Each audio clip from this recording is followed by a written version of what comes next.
ശ്രീകൃഷ്ണാരാധനയിലൂടെ ഗ്രഹദോഷശാന്തി എങ്ങനെ മാറ്റാം എന്നതിനെക്കുറിച്ചാണ് ഇവിടെ പ്രതിപാദിക്കുന്നത്. നവഗ്രഹങ്ങളിൽ ബുധൻ്റെ അതിദേവതയായി കേരളത്തിൽ പൊതുവെ കണക്കാക്കാറുള്ളത് ശ്രീകൃഷ്ണനെയാണ്. ബുധൻ കൗശലക്കാരനായ ഗ്രഹമാണ്.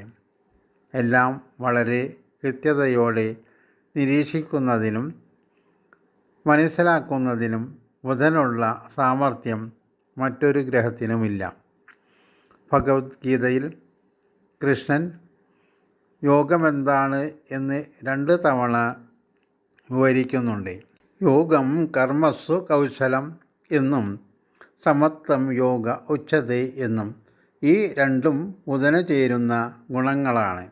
സമചിത്തതയോടെ പെരുമാറുന്നതിനും കർമ്മത്തിൽ കൗശലതയോടെ പ്രവർത്തിക്കുന്നതിനും ബലവാനായ ബുധൻ സഹായിക്കുന്നു. എന്നാൽ ബുധൻ അനിഷ്ടസ്ഥിതനോ ദുർബലനോ ആയ വ്യക്തിയുടെ സ്വഭാവം ഇതിന് നേർവിപരീതമായിരിക്കും. ഇത്തരക്കാർ വളരെ വേഗത്തിൽ മറ്റുള്ളവരുടെ വഞ്ചനയിൽ ചെന്നു ചാടുന്നു. ജാതകസ്ഥിതിയിൽ ഇപ്രകാരം യോഗമുള്ളവർ പതിവായി കൃഷ്ണനെ ആരാധിക്കുന്നത് ഉത്തമമാണ്.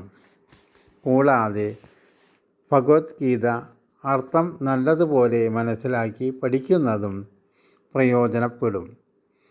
ഭാഗവതം, ഹരിനാമകീർത്തനം മുതലായവ ഭക്തിയോടുകൂടി രാവിലെയോ വൈകിട്ടോ പാരായണം ചെയ്യുന്നതും ഉത്തമമായിരിക്കും. ജീവിതത്തിലെ ഓരോ നിർണായക ഘട്ടങ്ങളിലും ഭഗവാൻ എത്രത്തോളം കൗശലത്തോടു കൂടിയാണ് സമീപിക്കുന്നതെന്ന് മനസ്സിലാക്കിയാൽ തന്നെ നമ്മുടെ ജീവിത പ്രശ്നങ്ങൾക്ക് ഒരു പരിധിവരെ ശാന്തി ലഭിക്കും.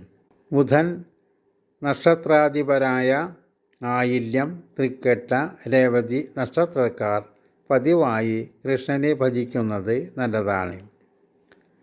സരസ്വതീ ദേവിയെ ആരാധിക്കുന്നത് കൊണ്ട് വിദ്യാസംബന്ധമായും കലാസംബന്ധമായുമുള്ള കഴിവുകൾ വികസിക്കുന്നതാണ്.